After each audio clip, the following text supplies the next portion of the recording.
হেরেছে। আমরা পুলিশের উপযুক্ত বিচার চাচ্ছি।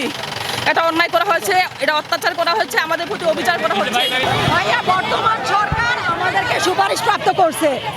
বর্তমান সরকার আমাদেরকে চাকরিতে নিয়োগ দিছে এবং আমাদেরকে আমাদের জয়েনিংটা শুধু বাকি ছিল।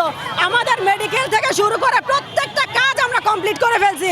আমরা থানা শিক্ষা অফিসার আমাদের যাবতীয় কাগজপত্রগুলো জমা দিছি, কিন্তু আমরা জয়েনিংয়ের 2 দিন আগে শুনি কি 31 জন রিটকারী আমাদের বিরুদ্ধে রিট করছে 31 অক্টোবর, কিন্তু হাইকোর্টে রিট হওয়ার কারণে হাইকোর্ট গত 6 ফেব্রুয়ারি আমাদের 6531 জনের নিয়োগ বাতিল করে দেয়।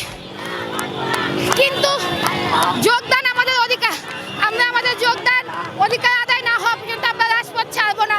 আমাদের অনেক মা বাবা ভাই বোন অসুস্থ আছে, অনেক কষ্ট করে পড়াশোনা, এমনও অনেক আছে যে তার সেই পরিবারের একমাত্র সক্ষম ব্যক্তি। আমরা কিচ্ছু চাই না, আমরা শুধু আমাদের দাবিটা, আমরা শুধু চাই আমাদের যোগদান দিয়ে দেখ, আমরা চলে যাই, আর কিচ্ছু চাই না। আমাদের হয় যোগদান দেখ, না হলে ফাঁসি দেখ, আমাদের আর কিছু দরকার নাই। আমাদের হয় যোগদান দেখ, না হলে ফাঁসি দেখ। যে নারীদের নির্যাতন করা, নারীদের উপর লাঠিচার্জ করা, এটা কোন আইনে ছিল? এটা কোথায় ছিল?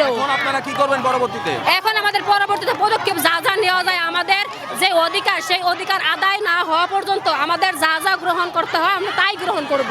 কারণ আমরা যেহেতু আসছি এখানে, যেহেতু আমরা লাঠিচার্জ খেয়েছি, এই লাঠিচার্জকে আমরা কোনো ভয় করি না। ছিল বিচারপতি ফাতেমা নজিম এবং মাহমুদুর রাজি স্যার কেন অসাংবাদিকের রায় দিয়েছেন? এই রায় আমরা মানি না। ওনার এই রায় প্রমাণ করে ওরা অতীতে এই অসাংবাদিক রায় দিয়ে অনেক মানুষের জীবন নষ্ট করেছেন।